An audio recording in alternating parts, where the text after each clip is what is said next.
मेरे सामने कई लोगों को मार दिया, कई ऑफिसर मारे गए। सरकार ने सच में अपने लोगों को खोया है या पराये लोगों को? हम के शायद अपने नहीं थे। दोनों पप्पा के पैरों से भी साग की गोली मेरे राइट पैर में लगी। उस टाइम जो भी हमारी गवर्नमेंट थी उन्होंने आपको सिक्योरिटी प्रोवाइड कराई। तो कसाब जैसे लोगों को पाल रहे, जो बना रहे, वो खत्म नहीं होगा तब तक तो कुछ नहीं होगा। तो आपको लगता है कि यार पॉलिटिक्स खराब है तो आप आ जाओ यार पॉलिटिक्स।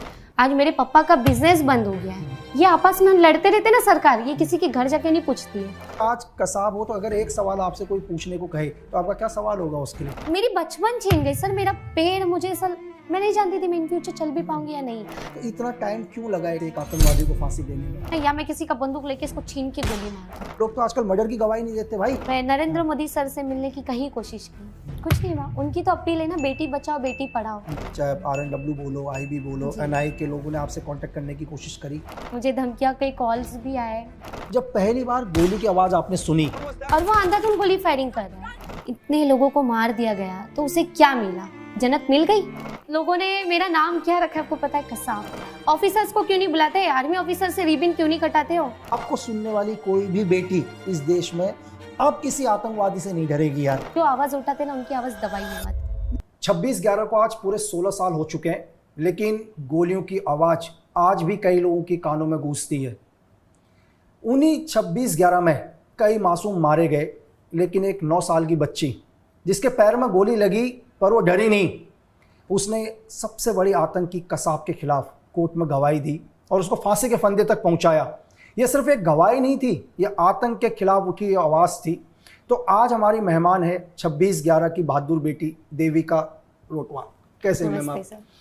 मैं ठीक हूँ सर, आप कैसे हो? बस मैं बहुत अच्छा हूँ। और सबसे पहले बहुत बहुत धन्यवाद कि आप हमारे अनकट पॉडकास्ट में आई मैम। और मुझे अभी तक मैंने जितने भी पॉडकास्ट करे हैं तो मुझे आज खुद एक अच्छा लग रहा है कि मैं आपके सामने बात कर रहा हूँ। और बहुत सारी ऐसी चीज़ें होंगी जो मैं नहीं चाहूँगा कि मैं आपको याद दिलाऊँ, लेकिन जितना हो सके ताकि इस देश के लोगों को पता चल सके। तो सबसे पहले मुझे देविका अपने बारे में थोड़ा सा आप बताओगे? ठीक। सर सबसे पहले तो मैं ये कहूँगी कि आपके साथ बैठकर मुझे अपनी बातें रखने की मौका मिल रही है, तो बहुत बड़ी बात है। इनफैक्ट मैं आज तक कहीं इंटरव्यूज़ दी हूँ, कहीं चैनल्स, कई लोगों से मेरा मिलना हुआ, बट मैं जितना आपसे मिल के अपनी बातें रखने के लिए एक्साइटेड थी ना, शायद इसके पहले नहीं थी कभी। और शायद आप देख भी रहोगे कि आज मैं नर्वस भी फील कर रही हूँ। मुझे आपके बारे में बहुत कम पता था पहले। जिस दिन मुझे मैसेज आया, दैन मैंने कुछ दिन पहले ही आपके बारे में भी पूरा सर्च किया। दैन मुझे पता चला कि सर आप क्या, मतलब जिस जो आपने किया ना सर, उसके सामने तो हम तो कुछ भी नहीं है। एंड रही सर मेरी बात, तो मैं एक आम सी लड़की हूँ। मेरा नाम देविका नटवला रोटावन है। मैंने BA कंप्लीट किया है मुंबई से ही, एंड मैं बिलोंग राजस्थान से करती हूँ। यहाँ पर मैं मेरे फैमिली के साथ रहती हूँ, मेरे पापा, मेरे भाई और मैं। और मेरे बारे में जानने के लिए सर कुछ नहीं है, बस एक कि देश प्रेम काफ़ी है, और एक जज्बा, और एक कहीं ना कहीं एक चीज़ है कि 26/11 के बाद ये देविका बहुत चेंज हो गई। जो बचपन में बच्चे डरते ना, तो शायद वो हादसे ने मुझे डरना नहीं, एक लड़ना सिखा दिया। तो वो एक लड़ाकू देविका हो गई हूँ मैं अभी। तो देविका, जैसे क्योंकि हमारा क्या है, अनकट है, हमारे में कोई भी कट नहीं होगा, कुछ भी नहीं, तो हमारी कैमरे की बैटरी जब तक चलेगी, जब तक हम बात करेंगे, तो मैं चाहूँगा कि भारत की जनता आज आपकी आवाज़ से उस चीज़ को देख सके जो उन्होंने सिर्फ आज तक न्यूज़पेपर्स में सुना है और मीडिया में सुना है, वो भी मतलब अलग अलग बातें। तो जो भी है, शायद CST में उस दिन 9:20 का टाइम था, जब आप अपने 9:40 का टाइम, जब आप अपने परिवार के साथ थी। तो जब पहली बार गोली की आवाज़ आपने सुनी, तो क्या आपको लगा कि सच में गोली की आवाज़ है, या आपको नॉर्मली ऐसा लगा जैसे बहुत सारे बच्चे होते हैं ना यार दुनिया में, कि कुछ चला है, कुछ पटाखा है? क्या लगा आपको जब पहली बार एक बुलेट की आवाज़ सुनाई दी?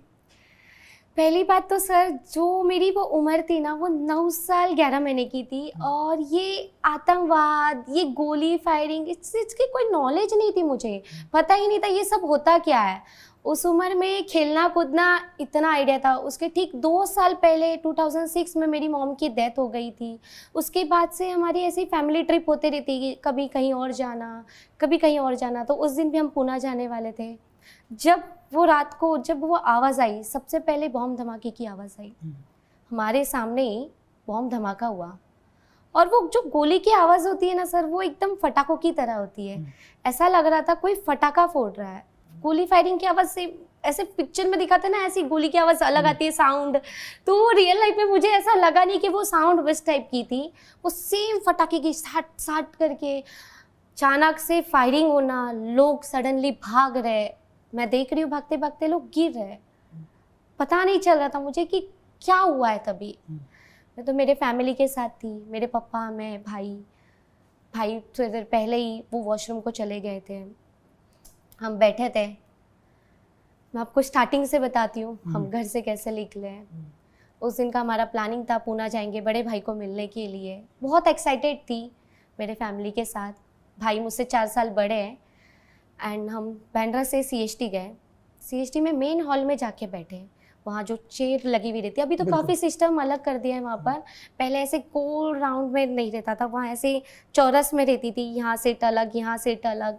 तो हम ठीक 12 और 13 प्लेटफॉर्म के सामने ही बैठे थे।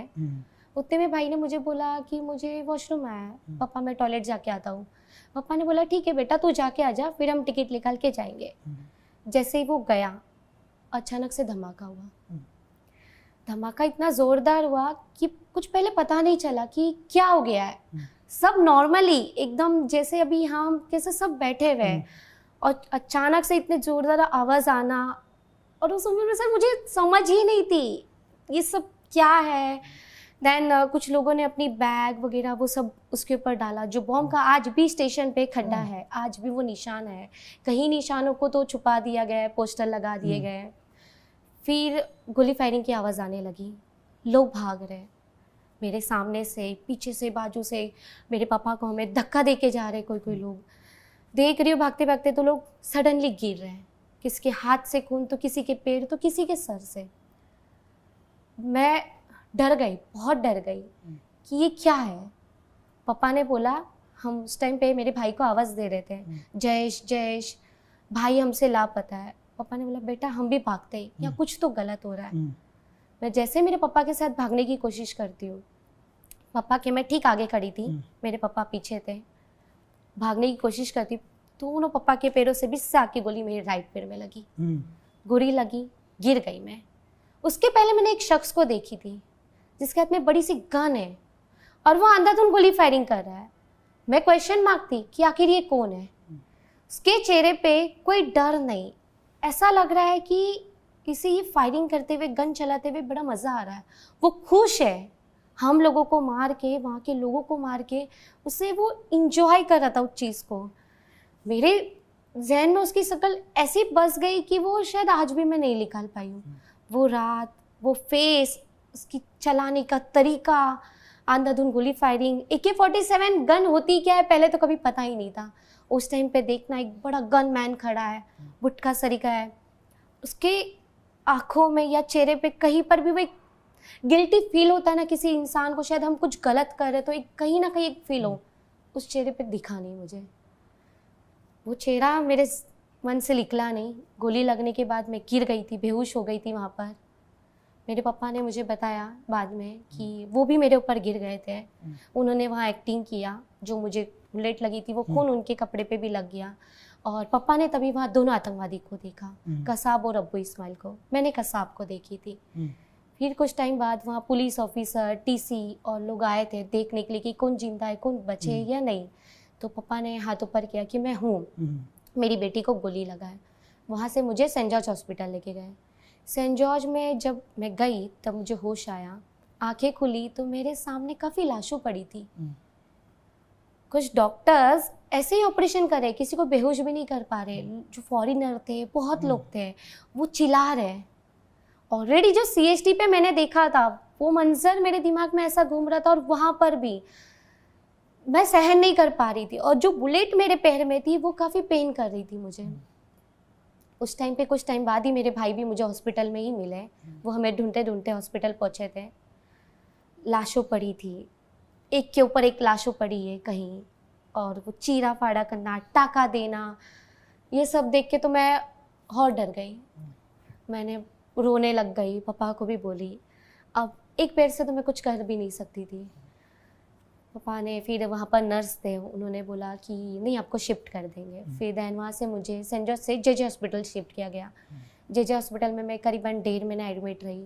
मेरा पैर का 6 ऑपरेशन किया गया। जब मैं 26 नवंबर को मुझे गोली लगी है, 27 नवंबर को मेरे पैर से गोली निकाली गई। दूसरे दिन इवनिंग में हॉस्पिटल में जब ऑपरेशन थिएटर से मुझे बाहर निकाला गया ओटीटी से, जब मैंने देखा मेरे पैर को, तो मेरे पैर में बड़ी बड़ी रॉड लगी हुई थी और पैर पूरा ऐसा टेढ़ा था। देख के तब मन में ऐसा हुआ कि शायद ही मैं इन फ्यूचर अपने पैरों पे कभी खड़े हो पाऊंगी। कि वो दर्द, वो तकलीफ क्या थी ना, वो सारी मुझे सब कुछ इतनी ऐसी बस गई ना सर। कई टाइम तक तो मैं उस चीज़ से निकलने भी मुझे बहुत मुसीबत हुई। एंड फिर वो शख्स का चेहरा वो तो रोज़ घूमता था मेरे दिमाग में। फिर ऑफिसर्स आए थे, कुछ लोगों ने स्टेटमेंट लेके गए थे। कुछ टाइम बाद, करीबन हम डिस्चार्ज देने के बाद 1.5 महीने बाद हम हमारे गांव गए, राजस्थान, हमारे कुल देवता मंदिर गए थे। तो कॉल किया गया, मेरे पापा से बात की, बोले आप कोर्ट रूम में आके गवाही देने तैयार हो? मेरे पापा ने कहा हम तैयार हैं। फिर 10 जून 2009 को मैं और मेरे पापा कोर्ट रूम पहुँचे थे और कसाब को आइडेंटिफाई किए थे। तो दीपिका, जब एक्चुअली ये इंसिडेंट हुआ पूरा सीएसजी में, बहुत देर तक गोलियां चली, शायद कितनी देर तक कंटिन्यू फायरिंग कितनी देर तक चलता रहा वहाँ पर? सर ये तो मुझे आइडिया नहीं है, क्योंकि गोली लगने के बाद तो मैं बेहोश हो गई थी। तो लेकिन थोड़ा सा टाइम 10-15 मिनट आपने वहाँ देखा होगा, क्या कोई सिक्योरिटी फोर्सेज नहीं थी? क्योंकि देखो जो भी सीएसटी था उस टाइम, शायद आई थिंक मुंबई पुलिस के अंडर में होगा। अगर पैरामिलिट्री फोर्सेज नहीं होगी वहाँ पर, सीआईएसएफ वगैरह नहीं होगी, तो कोई ना कोई तो पुलिस फोर्स होगी। क्या पुलिस फोर्स ने काउंटर करने की कोशिश करी? क्या उन टेररिस्ट के ऊपर फायर करने की कोशिश करी? क्योंकि कुछ ना कुछ तो होंगे सिक्योरिटी फोर्सेज के, कोई ना थे वहाँ पर, जो पुलिस ऑफिसर्स थे, हवलदार थे, काफी लोग थे वहाँ पर। इनफैक्ट सीएसटी में अभी जितनी ये है ना, उतना पहले नहीं था। तो पुलिस काफी थी, बट मैंने ऐसे मुझे समझ में नहीं आया, क्योंकि मैं जिस साइड में थी ना, वहाँ पूरी पब्लिक थी। क्योंकि 2 लोग वहाँ पर कंटिन्यू फायरिंग कर रहे थे और वो दोनों फायरिंग करके चले भी गए थे वहाँ पर। शायद मरीन के पास उनका एनकाउंटर किया, एक वहीं मारा गया था, बिल्कुल नजदीकी। तो लेकिन क्या उस बीच में कोई काउंटर फायर का मतलब, क्या किसी ने जवाबी कार्रवाई करने की कोशिश नहीं करी? सर की गई थी, बट मैंने किसी को नहीं देखा। मतलब चलो ये सारे इंसिडेंट, क्योंकि जो गोली की आवाज थी ना, चाहे उस बंदूक से निकले या इस बंदूक से निकले, आवाज तो सेम ही थी सर। और मैं जब थी तो मैं लोगों को देख रही थी भागते हुए, गिरते हुए, ब्लड निकलना। और वो शख्स जिसे मैंने देखा, तो मुझे नहीं पता चला कि ऑफिसर कहाँ थे, कहाँ से फायरिंग हो रही थी। कि जब अगर कहीं फायरिंग होती है, कुछ हादसा होता है ना, तो हर कोई इंसान अपने आप को सेव करना पहले ज़्यादा सोचते हैं। तो वो शायद आजू बाजू में इतना नहीं भी ध्यान देता है। और